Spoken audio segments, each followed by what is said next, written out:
Salut à tous, alors cette semaine c'était le dernier épisode, je crois que c'est cette semaine ou c'était la semaine dernière, je sais plus, en tout cas je l'ai vu cette semaine. C'était le dernier épisode de la mini-série Pam et Tommy sur le couple Pamela Anderson, Tommy Lee, qui se passe du coup pendant les années 90. Et c'était super intéressant, j'ai trouvé en tout cas, c'était super divertissant, super intéressant et c'était très très bien joué. Les acteurs dans les rôles, Sebastian Stan et surtout Lily James dans le rôle de Pamela Anderson, avec le maquillage, les prothèses, c'était fait mais excellent quoi. Et le jeu des acteurs en plus au-dessus de ça, ils représentaient vraiment, on avait l'impression de retrouver vraiment ces deux personnages-là tels qu'on les a connus à leur grande époque. Et en tout cas l'image qu'on se faisait d'eux à l'époque. Et ce qui est vraiment très bien avec cette mini-série du coup, c'est que ils ont réussi finalement à nous les rendre vraiment sympathiques et peut-être un peu moins Tommy Lee. En tout cas Pamela Anderson, ils ont réussi à nous la rendre vraiment sympathique et à ce qu'on ait de l'empathie pour elle. Avec une interprétation qui était vraiment touchante par moments de Lily James. Et c'est vrai que sur le sujet du coup de cette sextape, on a la manière dont la série est traitée est très intéressante parce que sur les premiers épisodes, on a l'impression vraiment quand on rencontre Pamela et Tommy Lee au top du top, on va dire, on a vraiment l'impression justement qu'on avait à l'époque l'impression extérieure, c'est-à-dire on les voit à travers les yeux des gars qui bossent chez eux pour des architectes et du charpentier, etc. Et on voit ça comme des stars qui sont pétés de thunes, qui peuvent faire tout ce qu'ils veulent, etc. Et qui se croient d'ailleurs tout permis. Et après, quand la série est au plus proche justement des personnages et de leur vie privée, et pas de la vie publique, à ce moment-là, les personnages sont vraiment bien développés et on a vraiment de l'empathie et de la sympathie pour eux. Même Tommy Lee, finalement, ils y arrivent. D'ailleurs, la question c'est, est-ce que c'est vraiment une bonne chose? Parce qu'après toutes les frasques et tout ça, la drogue et puis le côté violent justement même avec Pamela qui a été très médiatisé. Est-ce que finalement ils le rendent pas un peu trop sympathique, parce que bon, c'est une tête de con dedans clairement, mais d'une manière où ça fait sourire et puis on se dit ah c'est pas possible, les stars, alors que peut-être c'était un peu plus sombre que ça. En tout cas, il montre vraiment le couple éponyme, il le montre vraiment amoureux. Hein. Et pour la manière dont il les montre, c'est vraiment ces deux personnes qui se sont trouvées, un peu par hasard, mais qui se sont trouvées et qui étaient vraiment à 100% sur la même longueur d'onde. Même s'il y avait des petites tensions par moment. Et surtout, les tensions qui sont nées, justement, c'est ça qui est très bien fait. Du moment où la sextape est diffusée, c'est intéressant de voir justement la différence de réaction ou la manière dont le personnage de Tommy ne réalise pas à quel point c'est plus compliqué pour Pamela Anderson que pour lui, et on a tout cet aspect justement, le regard finalement masculin, puisque tout ce qui se passe là, tous ceux qui prennent les décisions, et puis au niveau des avocats et au niveau de la diffusion et au niveau que ce soit les sites porno, les choses comme ça, c'est à chaque fois des hommes qui sont bien entendu qui prennent les décisions et qui sont au contrôle finalement de l'image de Pamela Anderson.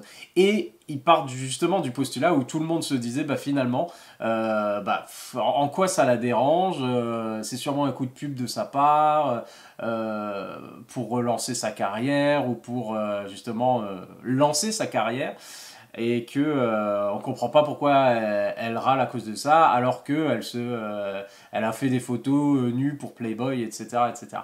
Et donc il y a tout cet aspect là justement de contradiction entre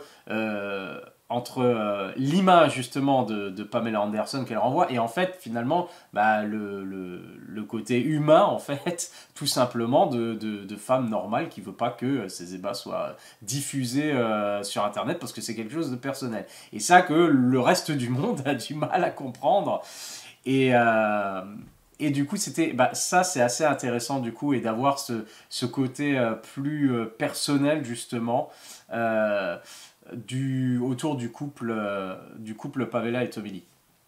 Bien entendu, alors ça fait la part belle forcément à Pamela Anderson puisque il nous la montre un peu, alors pas très futée, pas très maligne, mais pas méchante du tout et qui mérite sûrement pas ce qui lui est arrivé finalement quoi. Et je trouvais ça aussi intéressant au niveau de l'ambiance des années 90 qui était bien retranscrite. C'était vraiment pas mal que ce soit au niveau des décors, au niveau de l'ambiance, vraiment les costumes, etc. C'était vraiment pas mal. Et ce que j'ai bien aimé aussi, c'est la manière dont a été découpée finalement cette série. C'est 8 épisodes. Et comme je dis dans le premier épisode, finalement, on voit ça de l'extérieur. Et on a l'impression que le personnage principal de la série, c'est le personnage interprété par Seth Rogen, qui est vraiment excellent, même s'il joue une variation des rôles qu'il joue habituellement. Ça lui va bien en tout cas. Et le gars qui se fait justement là, qui pète les plombs parce qu'il essaie de faire un boulot, il est pas payé et l'autre il arrête pas de lui faire changer la disposition dans la chambre, dans la maison et tout, les travaux arrêtent pas de changer. Et quand il ose râler et dire je veux mon pognon maintenant, en gros Tommy Lee le vire et lui donne pas d'argent. Et c'est ça qui déclenche finalement le cambriolage, la sextape, voilà. Il se rend pas compte de ce qu'il a quand il cambriole en fait le coffre-fort, et au début c'est pour de l'argent, et finalement il trouve qu'il y a la sextape dedans, et après on voit aussi, c'est ça que j'ai trouvé excellent, c'est l'industrie justement de la VHS. C'était génial quoi, les copies de VHS et puis le côté bootleg justement qu'on essaie de revendre, et l'autre qui se fait pirater la cassette que lui-même a volée en fait et qui est pas d'accord avec ça et qui arrive pas à comprendre le problème des droits de diffusion, etc. Il croit que comme c'est lui qui a piqué la cassette, il croit que c'est lui qui doit en retirer tous les bénéfices et qu'elle ne doit pas être copiée par d'autres personnes. Ce qui est très ironique et du coup très drôle dans la série.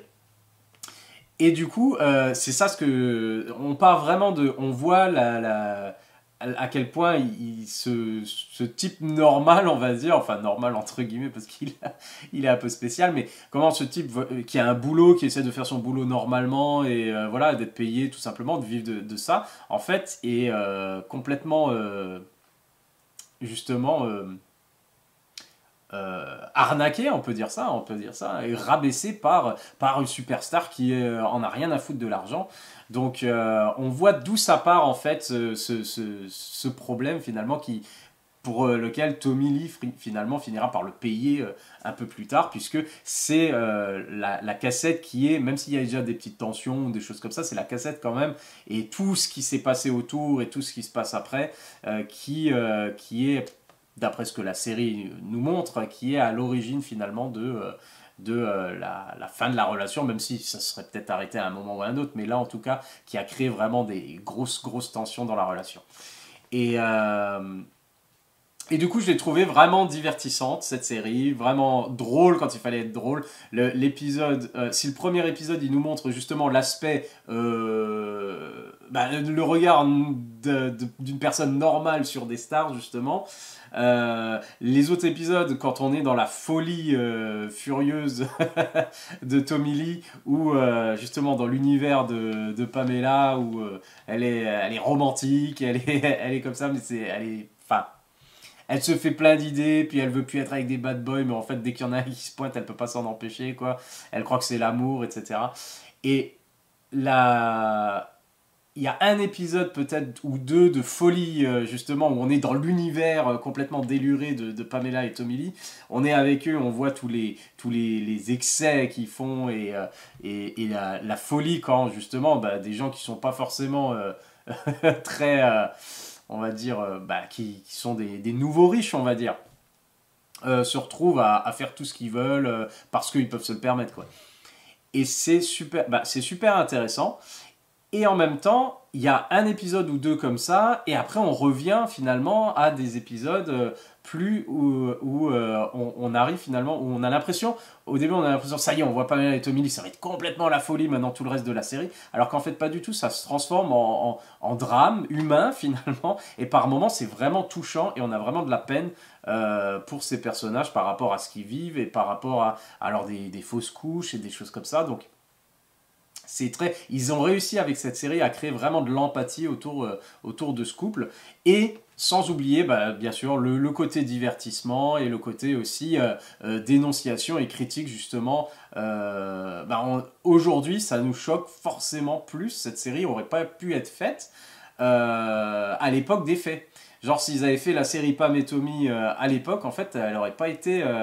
Enfin, personne n'aurait eu l'idée de représenter ça, en fait. Aujourd'hui, l'époque est différente. Forcément, on a un regard, et c'est ça ce que la série propose finalement, c'est un regard différent par rapport à cet événement qui est la sex date de Pamela et Tommy Lee, qui avait fait la folie des années 90 et qui avait permis, d'après ce que la série nous montre aussi, le développement aussi du porno en ligne et du streaming à l'époque où Internet était dans ses balbutiements. Et du coup, et qui a lancé la mode des sextapes pour certaines personnes, pour se faire connaître.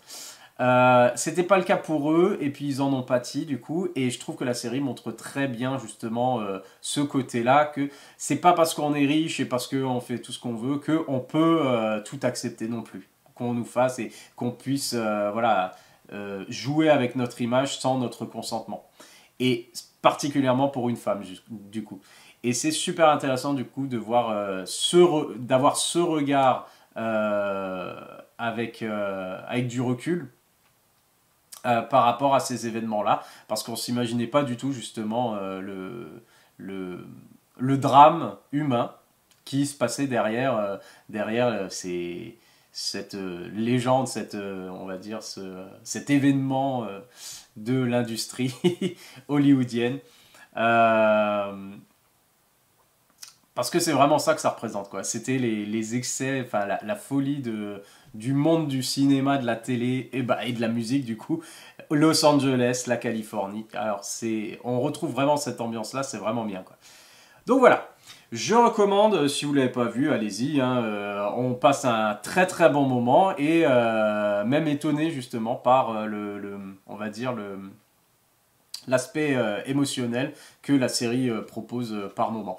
Et une superbe distribution, ça, il n'y a rien à dire. Déjà, les deux acteurs principaux sont géniaux. Seth Rogen, excellent justement dans son rôle. Drôle aussi et dans sa bêtise. Et Nick Offerman complètement taré dedans. Et puis, enfin, il y a plein d'autres apparitions d'acteurs sympathiques. Qui livre des très très bonnes performances pour notre plus grand plaisir. Voilà. Donc c'est tout pour Pam et Tommy. Je conseille de voir cette série. J'ai passé un excellent moment. C'est une série super intéressante et très divertissante. Voilà. À la prochaine. Bye.